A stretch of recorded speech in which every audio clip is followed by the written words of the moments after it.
It all began on a Tuesday evening, just after 8.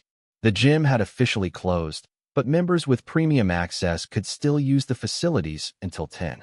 I'd been coming to this particular fitness center for about 6 months, primarily for their state-of-the-art sauna. There's something about the enveloping heat that melts away the stress of my demanding job as a graphic designer. That night, I had no idea my routine would be disrupted in the most unexpected and thrilling way. The sauna at Elevate Fitness isn't particularly large, but it's beautifully crafted with cedar walls and benches that release a subtle, earthy aroma when heated. The lighting is dim and ambient, creating shadows that dance across the wooden surfaces as steam rises from the hot stones. I typically arrive when most people have already left, preferring the solitude after a day of client meetings and creative deadlines. That evening, I had just settled onto the lower bench, a towel wrapped around my waist, feeling the first beads of sweat forming on my forehead. The heat was perfect, not overwhelming but intense enough to feel its therapeutic effects working through my tense muscles. I closed my eyes, focusing on my breathing, when I heard the door open with a soft creak. I didn't open my eyes immediately. In the sauna, there's an unspoken etiquette, a respectful acknowledgement of personal space and quiet. But when I finally looked up, I found myself staring into the most captivating pair of green eyes I'd ever seen. They belonged to a man I'd never encountered at the gym before, which was unusual since I recognized most of the regular late-night attendees. "Mind if I join you?" he asked, his voice deep yet gentle, carrying a slight accent I couldn't quite place. He was tall, probably 6'2", with broad shoulders and dark hair cropped short on the sides, but longer on top. A neatly trimmed beard framed a smile that seemed both confident and somehow vulnerable. "Of course," I replied, shifting slightly though there was plenty of room. "It's all yours." He nodded appreciatively and settled on the bench opposite mine. "Thanks. I'm Alex, by the way." "Jamie," I offered, suddenly aware of how my voice echoed in the small space. For a few minutes, we sat in comfortable silence. I tried not to stare, but there was something magnetic about his presence. He had a tattoo on his right shoulder, an intricate design that disappeared beneath his towel. I wondered about its full extent and meaning. "First time here?" I eventually asked, breaking the silence. Alex shook his head. "No, but I usually come earlier. Had a late meeting today that threw off my schedule." He leaned back against the wall, stretching his long legs. "What about you? You seem like a regular." "That obvious, huh?" I laughed. "Yeah, I'm here most evenings. It's become my sanctuary after work." "What kind of work do you do?" he asked, seeming genuinely interested. "Graphic design. I work for a marketing agency downtown. It's creative but can be mentally draining. The heat helps clear my head." I gestured around the sauna. "What about you?" "Architectural engineer. I help make sure buildings don't fall down," he said with a playful smirk. Today was particularly challenging. A client who wants the impossible on an impossible timeline. I nodded in understanding. "I know exactly what you mean. Sometimes I think clients believe we have magical powers." This made him laugh, a warm sound that seemed to fill the small space and resonate within me. "Exactly. Like we can bend the laws of physics or design with a snap of our fingers." As we continued talking, I found myself increasingly drawn to not just his physical appearance, but his mind. Alex spoke passionately about sustainable building practices and how architecture could help combat climate change. His hands moved expressively as he talked, and I noticed long, elegant fingers that looked equally capable of precision work and gentle touch.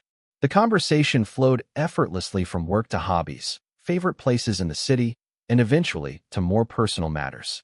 I learned he'd moved here from Barcelona 3 years ago for a specific project and ended up staying. He lived alone with a rescue cat named Gaudi, after the famous architect. I told him about my small apartment filled with plants and art supplies, my weekend hiking excursions, and my dream of one day opening my own design studio. Time seemed to evaporate like the steam rising around us. The heat intensified our connection, breaking down the usual barriers that exist between strangers. There's something about being partially clothed, sweating, and vulnerable that accelerates intimacy. We were revealing parts of ourselves, both physically and emotionally, in a way that felt natural yet extraordinary. About 40 minutes into our conversation, Alex stood up to pour more water over the hot stones. Steam billowed upward, momentarily obscuring his figure. When it cleared, he didn't return to his original seat, but instead sat on my bench, though still maintaining a respectful distance. "Hope you don't mind," he said. "The heat distribution is better on this side." "Not at all," I replied, my heart rate quickening slightly. As we continued talking, the space between us seemed charged with potential energy. I became hyper-aware of every movement. The way his shoulder occasionally brushed against mine when he laughed, how his eyes lingered on my face when I spoke, the subtle shift of his body toward mine. "Can I ask you something personal?" he said after a brief lull in conversation. I nodded, curious and slightly nervous. "Are you seeing anyone?" The directness of his question caught me off guard, but in a pleasant way. "No," I answered honestly. "Not for about a year now. My last relationship ended when my ex decided to take a job in Seattle. We tried long distance for a while, but..." I shrugged. "Some things aren't meant to survive that kind of separation." "What about you?" Alex shook his head. "Single for about 8 months. It was amicable, just realized we wanted different things." He paused, his gaze dropping briefly to my lips before meeting my eyes again. "I don't usually do this, but there's something about you, Jamie. I'd like to get to know you better, outside of this sauna." The honesty in his voice made my pulse quicken. "I'd like that too." Something shifted in the atmosphere then. Alex moved closer, turning his body toward mine. In a bold yet graceful movement, he swung one leg over the bench, straddling it to face me directly. Our knees touched, sending a current of electricity through my body despite the already intense heat surrounding us. "Is this okay?" he asked, his voice lower now, intimate. "Very okay," I managed to reply, my mouth suddenly dry despite the humidity. We were face to face now, close enough that I could see the flecks of gold in his green eyes, smell the faint scent of his cologne mixed with the natural scent of his skin. Time seemed to slow down as he reached out, his fingers gently brushing a droplet of sweat from my temple. "I've been wanting to do that since I walked in," he confessed. I smiled, finding courage in his openness. "What else have you been wanting to do?" The question hung between us for a heartbeat before Alex leaned forward. His lips met mine in a kiss that started gentle but quickly deepened with mutual hunger. His hand moved to the back of my neck, fingers threading through my damp hair, pulling me closer. I responded eagerly, my own hands finding their way to his shoulders, feeling the smooth skin and firm muscle beneath my palms. The kiss was everything a first kiss should be: exploratory, exciting, filled with promise. When we finally pulled apart, both of us were breathing heavily, and not just from the sauna's heat. "Wow," I whispered, unable to formulate a more eloquent response. Alex smiled, his thumb tracing my lower lip. "Yeah, wow." We stayed like that for a moment, foreheads touching, sharing the same air. Then Alex shifted, moving to sit beside me again, but keeping his arm around my shoulders. The contact felt natural, as if we'd known each other for years rather than hours. "So," he said, his fingers tracing lazy patterns on my shoulder, "about that date outside the sauna." I laughed, leaning into his touch. "Definitely. Though I have to say, this is already the most unique first date I've ever had." "Is that what this is? A first date?" His eyes sparkled with amusement and something deeper. "Well, we've covered career aspirations, family backgrounds, and favorite foods. And now we've kissed. Sounds like a date to me, just with fewer clothes than usual." This made him laugh, the sound reverberating through his chest and into mine where our bodies touched. "Fair point. Though I usually save the kissing for at least the second date." "What made me the exception?" I asked, genuinely curious. Alex's expression turned more serious. "Honestly, there's something about you that feels familiar. Not in a we've met before way, but in a I recognize something in you way." He paused, seemingly searching for the right words. "I'm usually more reserved, more cautious. But with you, it feels right to be direct, to act on what I'm feeling." His honesty touched me deeply. "I feel the same way," I admitted. "There's an ease between us that's rare." We fell into conversation again, but with a new layer of intimacy. Our bodies remained close, touching at multiple points: shoulders, arms, thighs. Occasionally, one of us would reach out to brush away a droplet of sweat from the other's face or trace a pattern on skin, each touch electric despite the overwhelming heat. As we talked, I learned more about Alex's life. He'd grown up in a small town outside Barcelona, the son of an architect father and painter mother. His childhood had been filled with art and design, leading naturally to his career path. He'd known he was gay since his early teens, but hadn't come out until university, where he found acceptance and community. His move to America had been challenging but rewarding, offering professional opportunities he couldn't find at home. I shared my own story, growing up in the suburbs with supportive but traditional parents who took time to accept my sexuality, my passion for art that led me to design school, the string of mediocre relationships that had taught me what I didn't want. With each revelation, the connection between us deepened, creating a foundation stronger than mere physical attraction. Eventually, Alex looked at his watch and sighed. It's almost 10. They'll be closing soon. I felt a pang of disappointment. Right? Time flies. When you're having fun in a sauna with a handsome stranger? He finished with a grin. Exactly. I returned his smile, though I was already feeling the loss of his company. We reluctantly stood, gathering our things. Before opening the door to the cooler air outside, Alex turned to me. Can I have your number?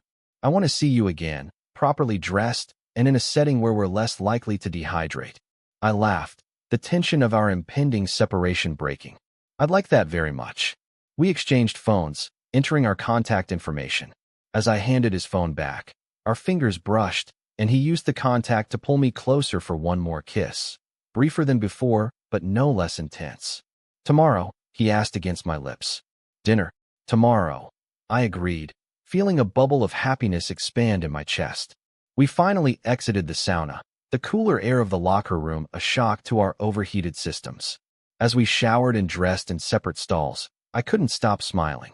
What had started as a routine evening had transformed into something extraordinary, the beginning of what felt like it could be something significant. In the parking lot, we lingered beside our respective cars, reluctant to end the evening despite our plans for the next day. Thank you for making my usual Tuesday exceptional, I said, keys in hand, but making no move to unlock my door. Alex stepped closer, tucking a strand of my still damp hair behind my ear. Thank you for welcoming a stranger into your sanctuary. You don't feel like a stranger anymore, I admitted. No, he agreed softly. Not at all.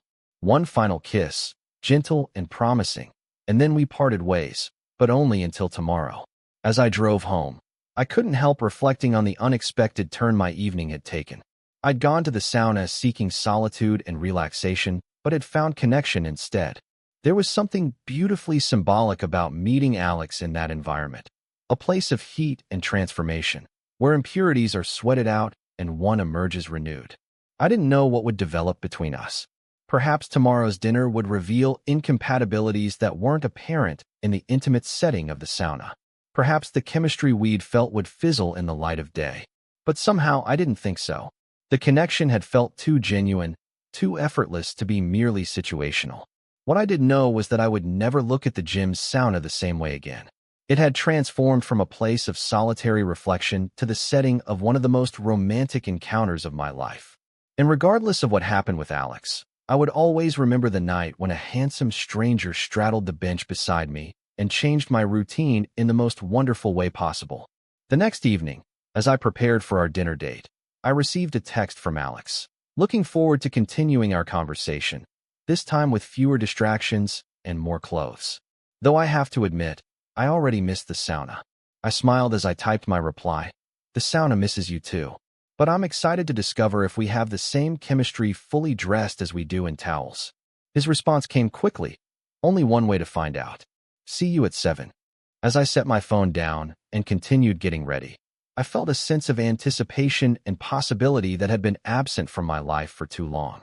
Whatever happened next, I was grateful for that chance encounter in the sauna, for the reminder that connection can occur in the most unexpected places and that sometimes the most beautiful beginnings happen when we least expect them. And as I headed out the door to meet Alex, I couldn't help but think that sometimes the universe knows exactly what we need, even when we ourselves don't. Sometimes it sends us exactly the right person at exactly the right moment. Even if that moment happens to be in a sauna, after hours, with steam rising around us and possibilities unfurling between us like the heat that had brought us together in the first place. Total _char_count, 17,244.